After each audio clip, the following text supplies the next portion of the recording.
has turned into a full snow day. I instantly think, I don't think this is going to be a snow day for me. Instead, I walk back into my mother's car. My grandmother is on the phone, and I hear, "Aren't you so excited? You get a snow day." Before I know it, I'm walking into the back door of the optician practice that my mother is working at. And even before the day begins, you hear everything. You hear new customers come in. You can see the frost on the outside door where everyone is either coming in for either surgeries for the very early morning or to get their new frames. I knew that the day was going to be one, very long, but it was going to be unexpected from what I ever realized. So, as every 8 or 9-year-old does, how am I going to be occupied for about 8 hours?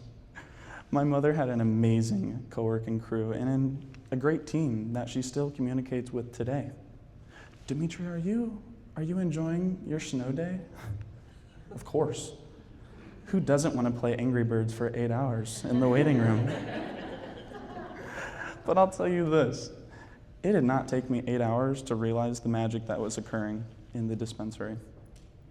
I was waiting in the regular waiting room for some time before my mother was pointing me out with clients that she was having for over 10, 15 years. Oh my God, that's my son. He's with us today, playing Angry Birds. And so I moved relocations because who doesn't want to sit in the same chair every single day, especially as an optician? And so I was moving across the dispensary, and before I realized, the phone rang. Now everyone's already doing all their important things. They're face-to-face with the patients that they love. But you're faced with the decision that my mother ran into, but very organically, you know the rhythm. I'll be right back. The receptionist is at lunch. And so that decision still occurs today. You know that your patients require the best version of you, but at the same time, there's things that come that you don't expect, also known as the coordination tax.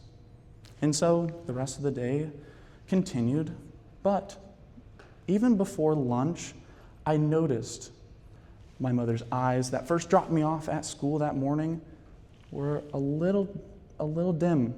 Her shoulders dropped, and each new customer, new patient that came in was experiencing just a little less authentic version of herself. And that's hard to say. You interact with hundreds of patients every day, every single week. And who says that each person that comes in new or existing doesn't deserve the most authentic version of yourself? And so lunch ran through, and before we knew it, you get your 4 o'clock crowd. And everybody loves to see a familiar face, but Angry Birds was down, and I was ready to get my snow day started. And so it wasn't a case of, am I pursuing as an optician? It was balancing what I know now as the coordination tax, where at the age, I was very confused. My mother's doing a great job with the people she's talking with, but there's things that are uncontrollables.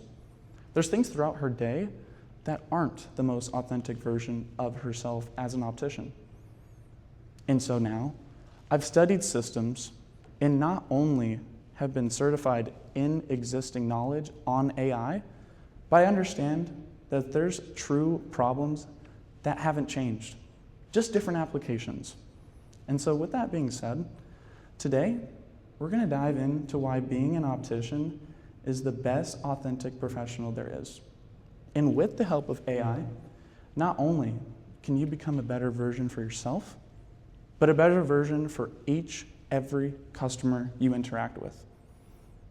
And so that day, over 20 years ago, was not only a moment that I remembered while at my first trade show, but it was a moment that I've remembered almost every day while I do what I love. And so it's important to remember that being an authentic optician is your purpose. The rest of it is not. And I will say, from personal experience and knowledge, working with opticians, that's the one thing that stays true. There's too many things that change, and if you can keep one thing simple, then it'll pay off in the long run. A year ago, I became certified through Anthropic, also known as Claude. Their systems are based on simple, practical principles. And I understand. Anybody used ChatGPT? Perfect. Perfect. Who doesn't love a perfect yes man? You are so intelligent. I would have never thought of that. Let's go ahead and make a plan so that you can execute all your practical ideas. Don't get me wrong. Some days you need it. But most of the time, you need practical outcomes. Because you know how efficient you can be when you're locked in. But most of the time, it's hard to stay locked in. It's not because of you, but it's because of the coordination tax. You pay it every day. You pay it every week. It's not the motive of why you became an optician, but it's been part of the job. And I invite you all to remember one thing in 2026. Moving from role-based thinking to workflow-based thinking is the most crucial aspect. And we're going to dive into the details here today, so don't worry.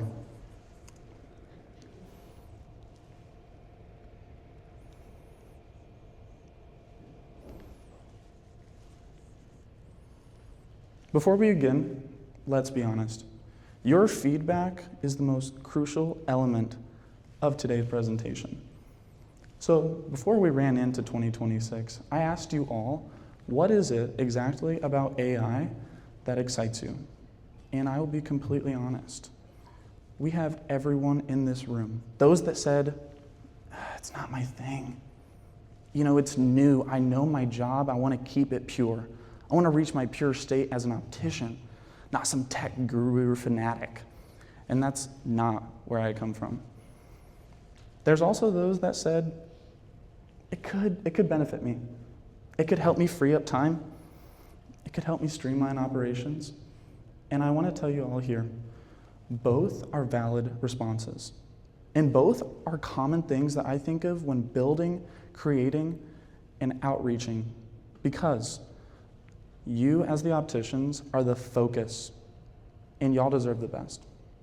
And so, both groups understand scheduling, operations, as well as patient communication are all repeatable practices that can be used with technology, not the expert personal judgment, the expertise that you have been able to train yourself and welcome others to join the amazing practice field of opticianry. And so, what Canadian opticians actually want help with, what y'all are actually asking for, is very simple practices that are not new because of AI. They're existing problems that now, with the help of different advanced innovations, can now be accessed and outcomed in half the time, most of the time. And so these are the most practical solutions that I witness on a daily basis as an AI consultant. The scheduling and operations are all key things, but staff training.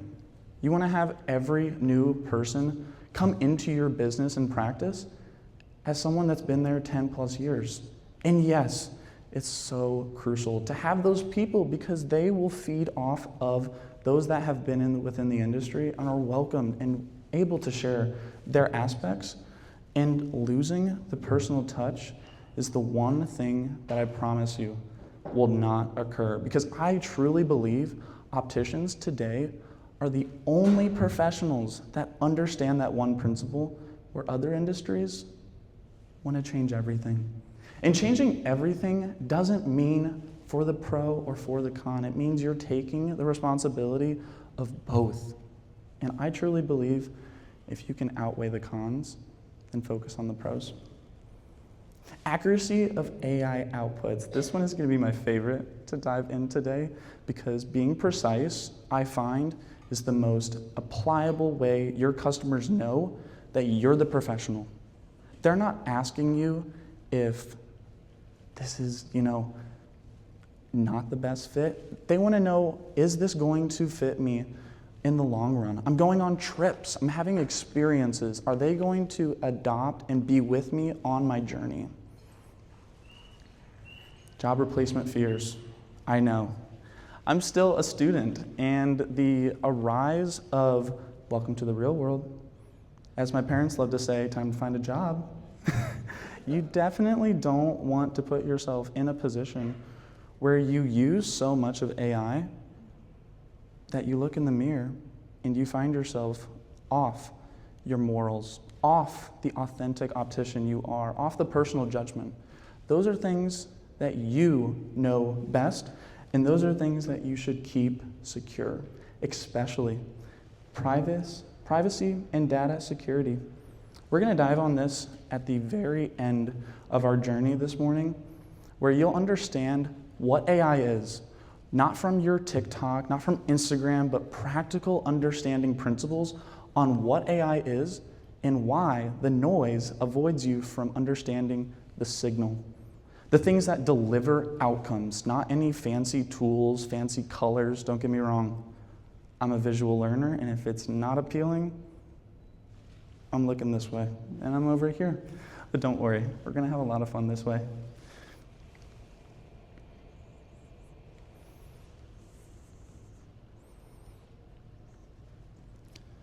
My beloved mother, Joy, started Alford Optical before I was even a thought. But now, because of the solutions that I've helped her adopt, she's been able to adapt from a several optometry practice into operating as a solo founder with Alford Optical. Her love is so obvious, and I can see it within all of your faces today. Working face and face with your customers is invaluable, and it's why you're so excited to do this every single day. But it's not everything that you run into. You run into follow-up messages. You run into your beautiful email inbox, especially in a day that is moving more and more towards technology. And I invite you all to adopt the thinking of, instead of role-based thinking, to workflow-based thinking. We'll dive into that in just a moment here. So it wasn't just the day that I spent with my mother during the beautiful Indiana snow day that I understood that after 5 o'clock, I wanted to go and have a ton of fun. What are we going to do, Mom? What's up? But I could see the energy at 10%. Please charge your battery. Instead, it wasn't the patient care. She told me incredible stories. Oh my gosh. You know, blank and blank. We all love our compliance. And it's an incredible message because those are memories that she will hold and has been able to share with me as well. And those are the memories that your customers and your patients are going to be able to hold as well. Because the moment they see you, the moment they understand that they're going to see differently every single year. It's not a new occurrence to them. But the hard part was the constraints, the missed calls, the new emails, the administrative paperwork, all the things that were not focused as an expert optician. So I witnessed those issues. And it wasn't until last year that I became certified and I wanted to act on this. How can I sit on the sidelines and think, what am I going to do after school? So I looked within and I became qualified. I began creating. I designed a system that not only achieves the system as a mobile optician, but for every optician to understand you are the meant expert. And your patients are begging for you to understand that. And the moment you do, that is the moment you become a true professional. The one you were meant to be, the one that you became when you went into that first interview. And that exact question is why I founded PremierConnect AI. Connecting the most premier state, the professionalism, the judgment, the expertise, that is oftentimes not shown on PowerPoint, not shown through the onboarding trainings. And with the help of AI, I'm standing here today to show y'all the power. The invisible coordination tax. I mentioned this when I first observed all the immeasurables, all the things that were outside of the confining boundaries of your customer care. Last year, 46% of opticians recorded to be understaffed. That's almost half your staff. And how are you supposed to ask yourself or ask them to do more with less?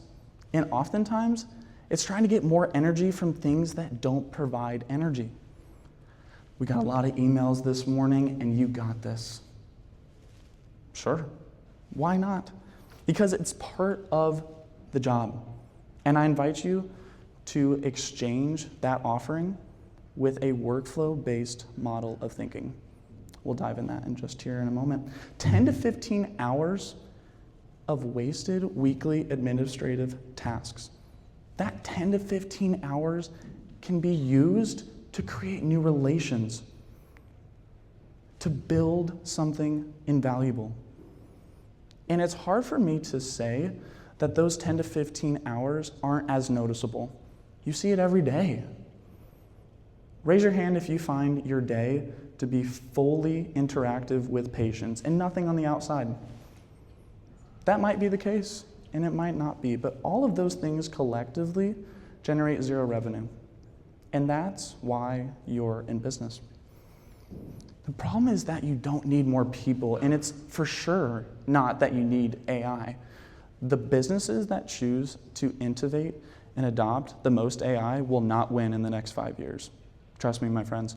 The ones that adopt the most practical way to efficiently include their operating employees, their staff members, their team, their executives, with the most efficient way of how they do their job each and every single day, so that not only is it a repeatable action, but it's second nature, just like the same way you interact with your customers. It's invaluable. In teaching that is the main message.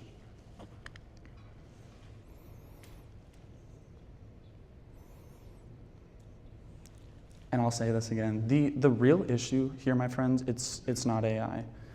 Especially when AI is a noise term, not a signal term. And what I mean by that is that's news, that's social media, that's all the ways we consume knowledge, especially in an age where, does anybody leave their home or their hotel without their phone? Oh, come on, I'm kidding, it's not fun at all. You run in and you're like, where am I? I know I need to call somebody, there's something I have to do, especially in an age where 95% of businesses are not seeing a return on using AI. This study was done last March by MIT, especially in a way where it's not practical guessing, but it's rather companies that are actually trying to see measurable outcomes. So what's missing? Why are they not seeing a return? Well, they don't set goals in firm foundational practice. Has anybody tried to build a house on sand? I might try. Kidding. Never.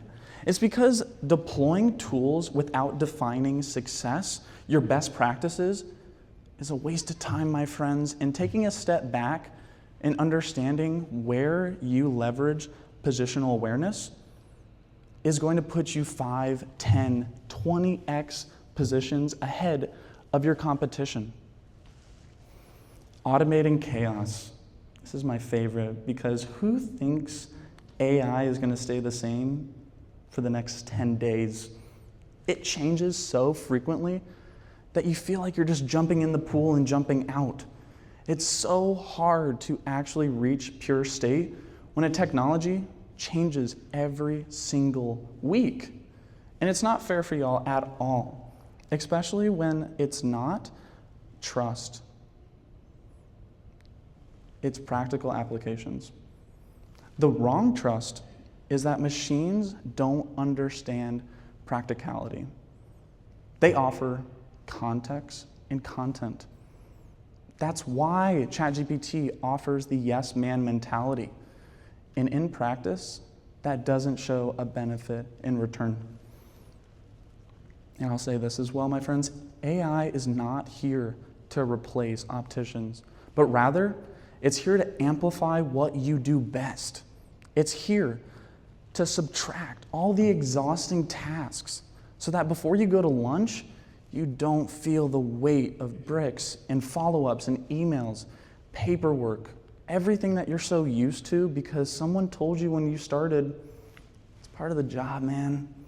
It's just what you have to do.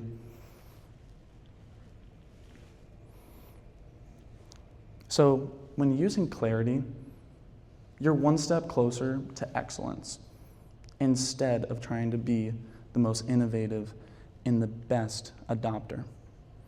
Let's get one thing straight. We got to understand what AI is to understand how, as an optician, you can practically use those solutions.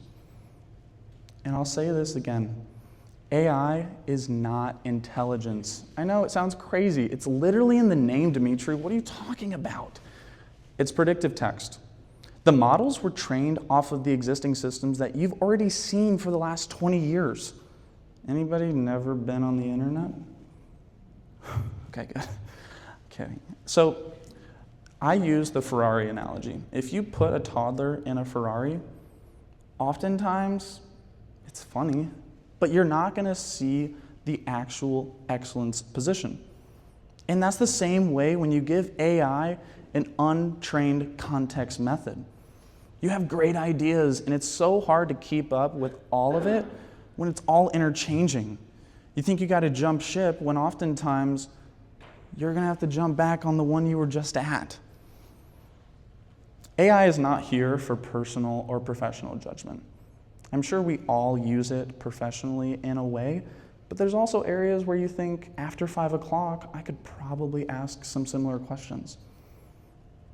I could probably understand better positions, but it's not going to understand your patience at all. That's why you're there.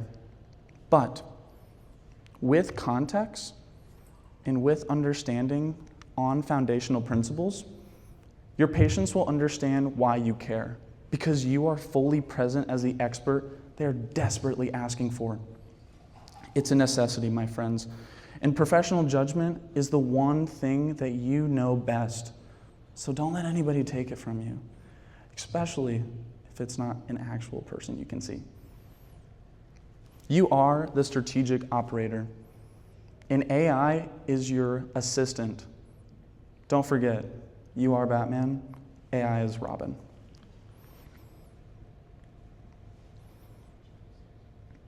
As AI is your sidekick, what's the best way to be a superhero? Predictive text allows you to lean into the way you operate efficiently. Instead of trying to be on your iPad and also listen to the customer's questions, instead of trying to be at 2 places than once, you're able to not only use the judgment that you have accustomed to and grown and calloused over and over each and every day, but you're able to be special because you are. Think of AI like electricity. Electricity does not run your business, but it runs the machines, it runs your systems. Anybody's computers ever gone down because the electricity went out or something? It might happen, it might never go. But you just don't need to know everything about electricity. You just need to understand how to flip the switch. And that's the same thing about AI currently today. So, my friends, I invite you to ask yourself, should I use AI? And then cross it out of your head. Seriously. Rather, ask yourself, if I were to use AI for just one thing, start simple, my friends, because if not, you will compound complex mess. And so, if I could use AI for one problem in my optical, what result would make it truly worth it? So that by the end of the week, not only myself, my team, my family, my friends, Who doesn't like to talk about all the amazing things they do at their job?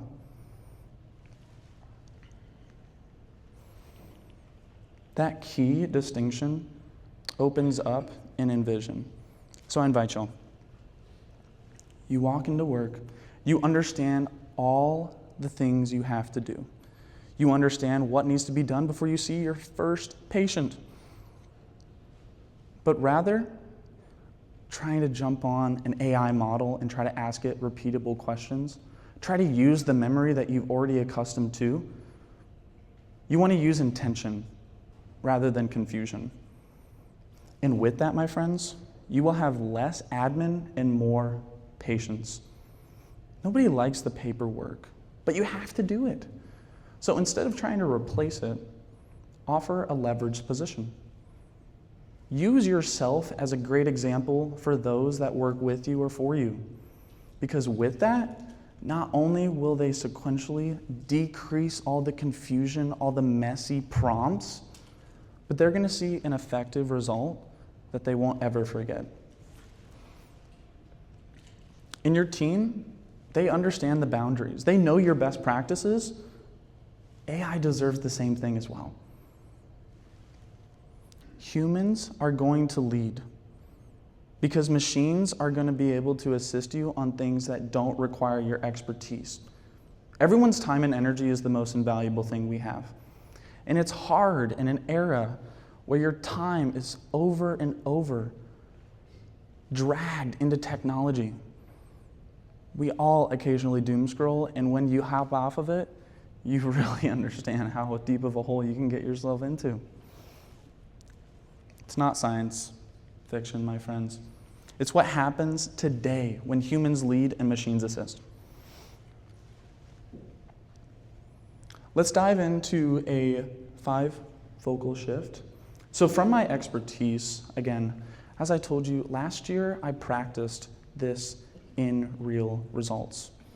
Austin, Texas is a non-licensed optical state, which does offer a great experience because my beloved mother, Joy, with Alfred Optical, lives in Indiana. And so both of those things give me a better edge on why opticians are able to accelerate in AI. Shift number 1, we're going to move from chaos to control this morning so that you're acting in governance and best practices just the same way that your business operates. When you can align those values, you don't see AI as an outsider, but rather you see it as its own corner. You see it as its own assistant, designed to practically assist you when needed. And shift number 2, my friends, moving from random acts, random tools, random innovating pieces to practical returning on investment practices. Purpose. We're going to be able to define the context, define the outcome before you even think of what you're wanting to ask. Because oftentimes, it understands those principles based off of context memory. And when you're able to understand the behind the scenes, the front end interactions, the prompting, the memories, that becomes so clear that it's hard for you not to use these tools when you know that your time and energy is the most invaluable position of your job. In shift number 3, we're going to move from autopilot to assisted techniques. Oversight, my friends, is the most key aspect. I'm not going to mention any crazy terms because I truly don't believe in it. I don't believe that the businesses that accelerate in the next 5 years are the ones that are using the best and effective and crazy technology AI, but rather they understood that not only themselves, but their team have to shift from a role-based thinking model to a workflow-based thinking model. And we'll dive into those actual 3 points in action in just a moment. Shift number 4, we're going to move from Googling to guiding. So you're going to understand practical prompts, not only questions to ask, but in order to receive the best effective questions to pinpoint your pyramid precision. In shift number 5, my personal favorite, we're going to move to culture. Instead of having a model or an outside contingency learn and teach your systems and your best employees about AI, you're going to lean in as the leader, as the instructor, to understand that if you're not teaching them, they're finding a way to get taught. Let's get started. Shift number 1. Moving from chaos to control is an element you have all seen on the day-to-day. Oftentimes, the questions from your patients or customers might not be directed to what frames or lenses they require, but because you're an expert, you're able to funnel their questions down the end of the yellow brick road, right to the pot of gold, to their frames and their lenses that they're going to love forever.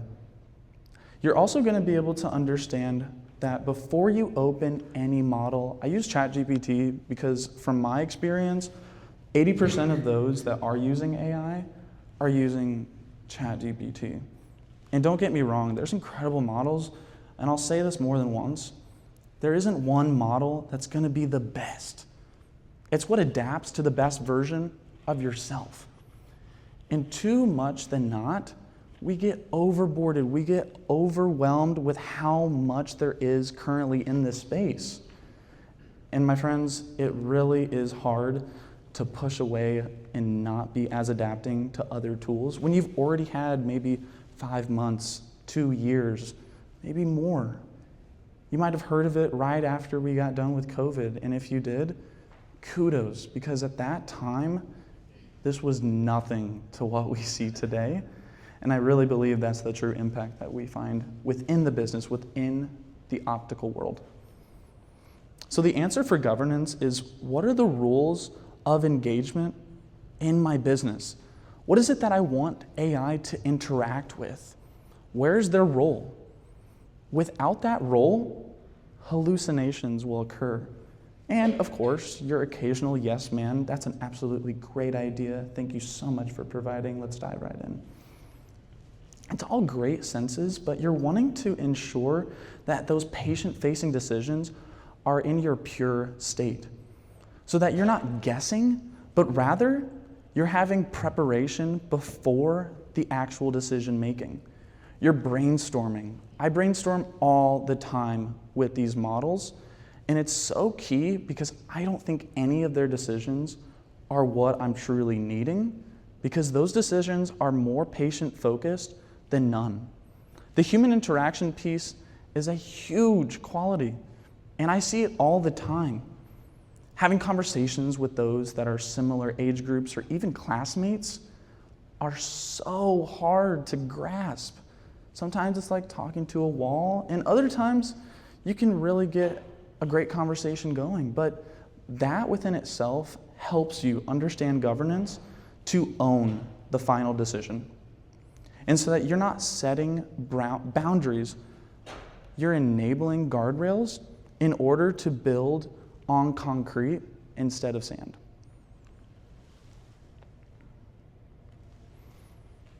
There's a couple great examples, and there's a couple bad examples as well. We want to make sure that AI drafts instead of executes without verification. And that's a great governance piece, because the best way to start in this state of mind is before you even think of step 1. And so the governance piece is the most crucial element of all these 5 focal frameworks. And it's because when you ask AI to handle all patient communications, I got a lot of things in my inbox here. I like to call mine chatty, because if I don't, then I get kind of bored. And so without the human review element, it's so noticeable now, especially when you have a lot of memory. Has there anybody been using AI longer than 2 months? Longer than 6 months, maybe? Bless you. Longer than a year. Oh, I love it. I love it. And it's especially that key piece, because you find the practicality when you experience new prompts. When you find new ideas, you find new outcomes, and those aren't new, they're existing.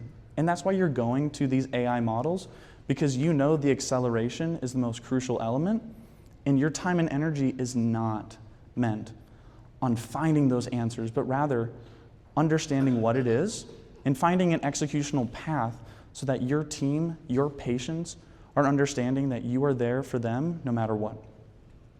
Another great example is when you ask a frame recommendation, not a final decision, but rather analyzing face structure is a great way that I love to help my mother in this. Last week, she walked into a union shop that works with manufacturing in specifics of steel workers. These steel workers work all day, and they're not trying to understand how my eyewear or my safety prescription glasses are supposed to fit. That's why my mother goes in. She does 3 free fittings every single quarter, and those within an essence are the best conversations. I'll get calls, oh my gosh, I just spoke to someone that was brand new here, and they didn't understand that you had to have your nose bridge fit.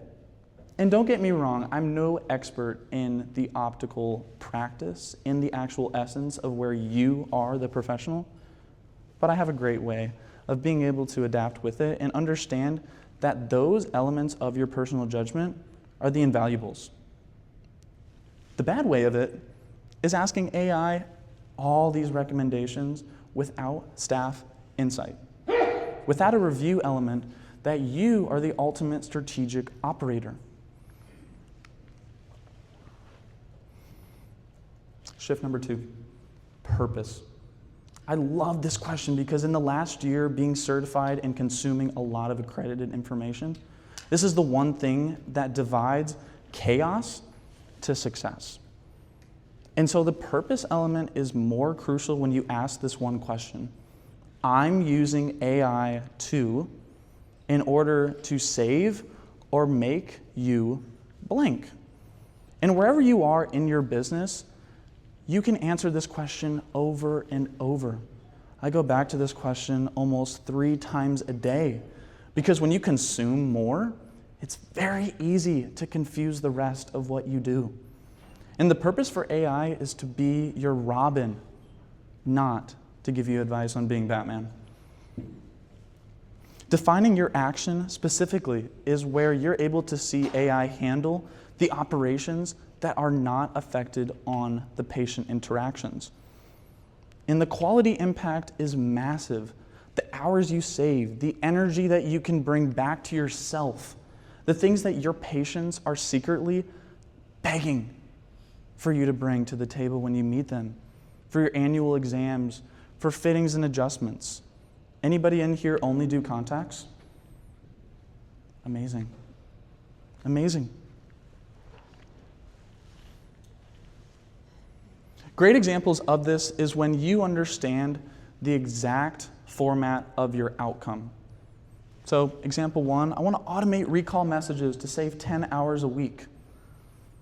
Trays stack up more than you understand. And you're the expert, you're the strategic operator that understands that those elements are repeatable. It's not just at the end of the year or at the very start, it's throughout the whole operating features. A bad way of affecting this or introducing this is using AI to improve one element. I want to improve my marketing by 20% in order that I can get 10 new customers by the end of this quarter.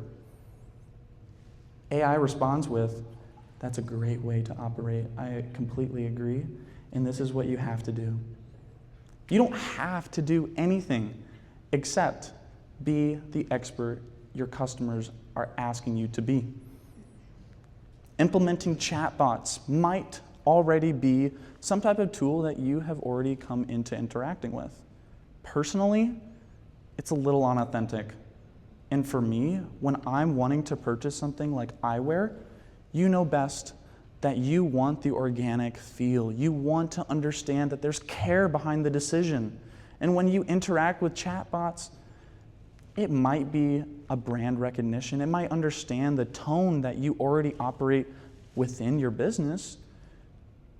But it's not going to be that experience when you call, especially when you're in person.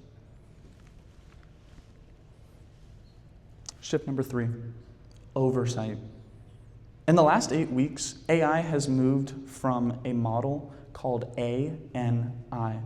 That stands for Artificial Nano Intelligence, where you offer AI a narrow inspection, a narrow outcome, and it produces a plan, a deception, all things that are going to produce a great outcome, but there's one thing that's missing. It's called AGI. And I'm a firm believer that artificial generative intelligence is not the way to use AI. It's because when automating chaos, you create a bigger, faster mess. Having a mess is not what leads you to excellence. And so the rule is very simple. AI in your business should remain assisted and not autonomous. If you offer it things that offer only professional judgment, it's going to effectively create chaos. And AI is not here for that. There will be consultants that might say, if you don't jump on this ship, it's going to leave without you. But you have to remember that you steer the ship. You operate the effective measures that create the excellence persona. It supports your preparation, but it doesn't have the final say. AI lacks empathy, and your customers understand that. That's why when they have chatbots and they have other tools that they're currently interacting with, more than ever, that is not the actual avenue. Instead, blind automation is the most dangerous thing in AI currently today. And I'll tell you why. Automation has increased by 60% just this year. And that's dangerous because where are we going to be by the end of the year? Nor am I excited, but I'm also concerned. Mostly because the excellence piece of an expert optician needs to stay concrete. Because if not, it's going to drift. And I really believe that this room is going to be the reason why it's here to stay. Shift number 4. Not quite there, but it's going to capture the route so that not only are your agents capturing information to supply you with that ultimate decision, but it's going to create an atmosphere that your patients and your employees understand that you are a strategic operator and not someone that thinks AI is the biggest and the best, and if I don't adapt now, I'm going to be lost at sea. Humans are always the final say. And more than ever, when an industry is more focused on technology rather than human excellence, you're able to flip the script rather than your competitors believing that without AI, they won't have an excellent advantage. It's quite the opposite, my friends. Shift number 4, context prompting. This is the one simple way that everyone that understands if you're going to use AI, you have to understand how to ask it questions. I'll give you guys an insider scoop. Whenever I start a new project, I always think, is there anyone that has done this better than I have? I start with the 3 experts in any subject idea. For instance, last week I automated my social media for June and July. I made sure to include the fact that Austin is a miserable, hot mess in all of my contexts. But I also made sure to influence my brand awareness. And so, when asking my AI model to schedule and come up with brand ideas for my content, I was able to provide it a simple framework where I instructed the top 3 experts in creating impactful content that relates to opticians is ultimately going to lead an impact greater than my time and energy. And I love creating content. I think more than ever, personal branding can also be fun, but it also can be impactful. Not only the individuals that you meet online, but also the impact that you leave with those that you might not know today, but you could know tomorrow. So moving from a Google framework to a guiding framework is going to ultimately lead you to an area of day and night translations when interacting with AI. If we have some time afterwards, I would love to include this amazing prompt, but it's important to understand that context prompts, they're not questions, they're practical instructions to guide your model to understand why you are the excellent operator, and anything that's an extension of you should not be misconstrued. It should not be content that you have to apologize for later because my AI came up with it. Not a good enough excuse, my friends. The clearer you are, AI becomes an understanding element rather than a replacing agent. Great examples of this is when you need a personalized draft. It might be promotional marketing. You might be having back to school or end of school. I know more than ever, I am very anticipation of when classes end next week. But bad examples of this are create me a back to school message on 20% off of my products. That's a mess. Not offering it context and outcome personas, but rather translating it into a more effective instructional base rather than I have something I need to do and I need to find the fastest way to produce that outcome. It's not the way, my friends. And shift number 5, from TikTok to training. I promise you today that if you are not instructing your employees or your executives or your partners, whoever, someone else is.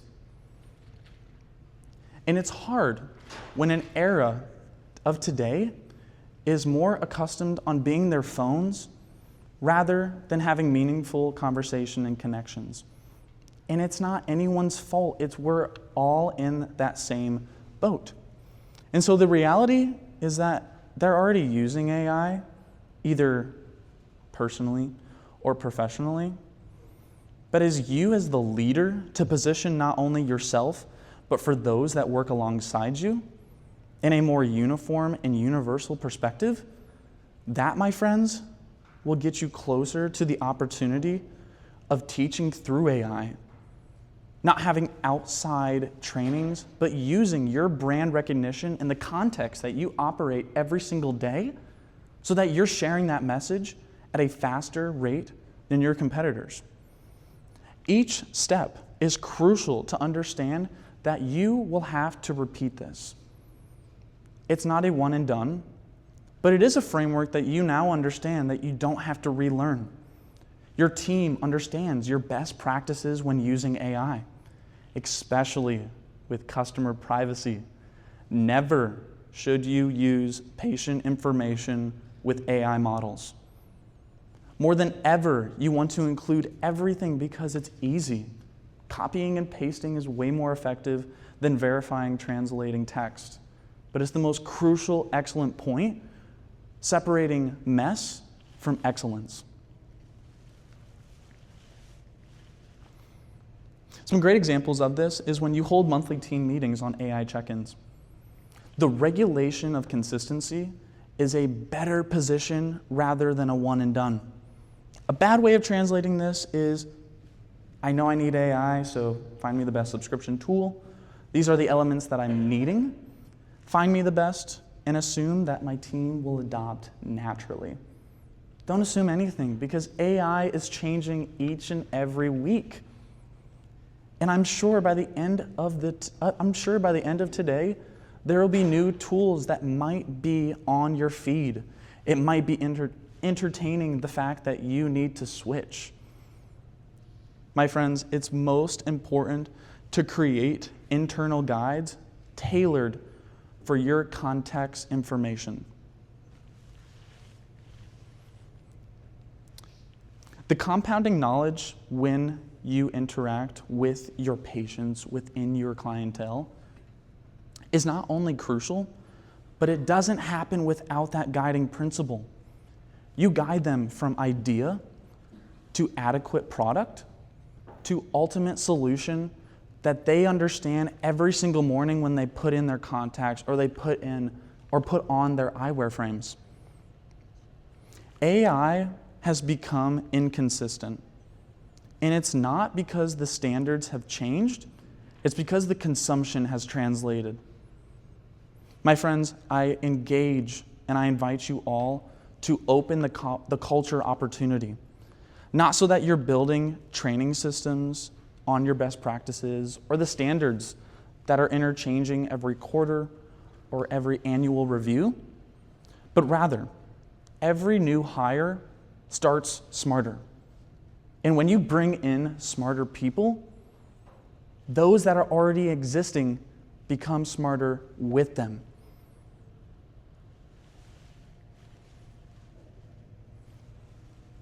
When I asked y'all earlier this year, what is it about AI that excites you? What is it about AI that kind of is concerning? Almost 200 responses came down into these 5 funnels. And I want to answer them real quickly with y'all today. Question 1, how can I use AI to see results in my practice? The 5 frameworks are the monumental decision making so that you can see an outcome relation rather than trying to integrate the best and the newest features. Question number 2, will AI replace my role or make it obsolete? No. You are the expert. You are the strategic, effective professional. The professional judgment you offer is one that is so crucial that no one can take it from you. Question number 3, how accurate is AI?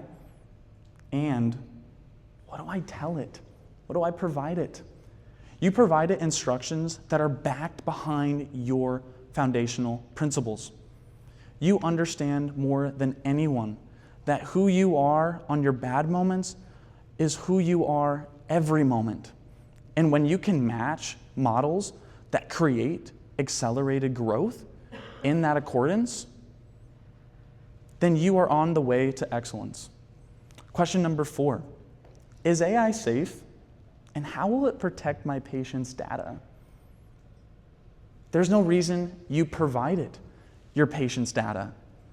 That adequate information is the biggest difference when an optician is asking, is it safe or is it not? Because more times than none, the question is, can AI even live in this area? Is it even supposed to be existing in an area that is for patient security and privacy data? Question number 5.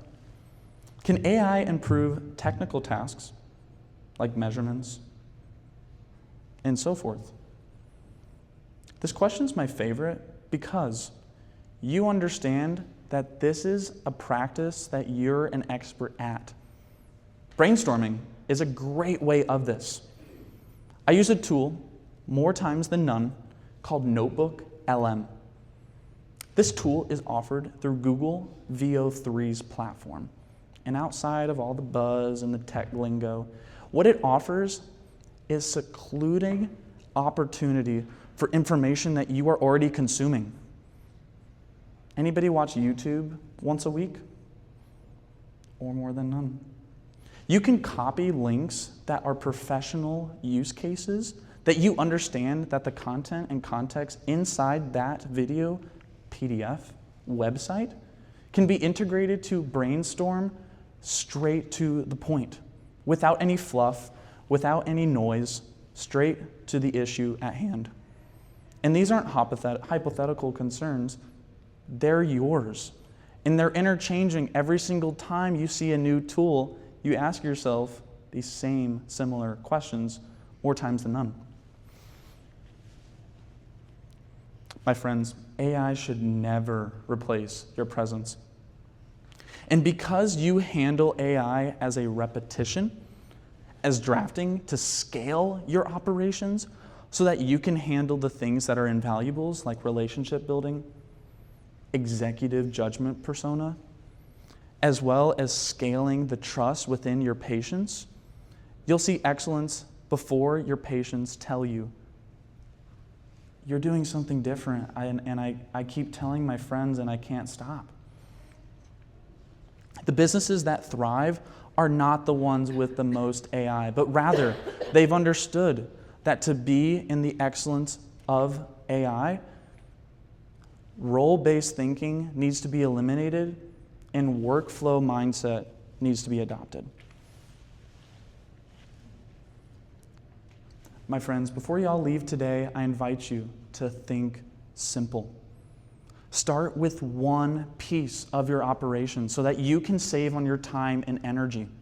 It could be lead generation, it could be social media, follow-up, staff training, but answer the simple question before looking at any app or tool.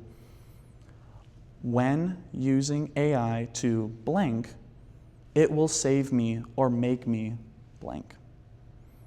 Start today to see excellence tomorrow. Picking one avenue, one revenue link, will ultimately invite you and your staff to a purpose that will greater the impact within your patient's environment. Filling in that simple sentence and applying the 5 shifts will not only show an improvement across your operations, but you'll be able to lean into the optician you were meant to be. Start now and see results tomorrow.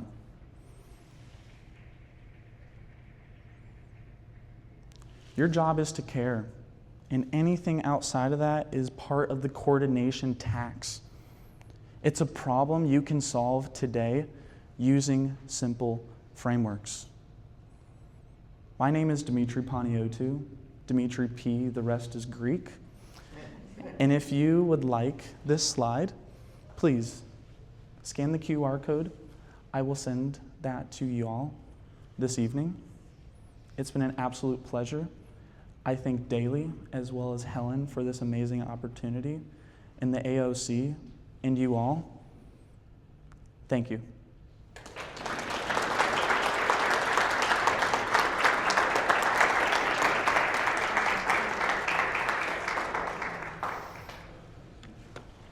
Thank you.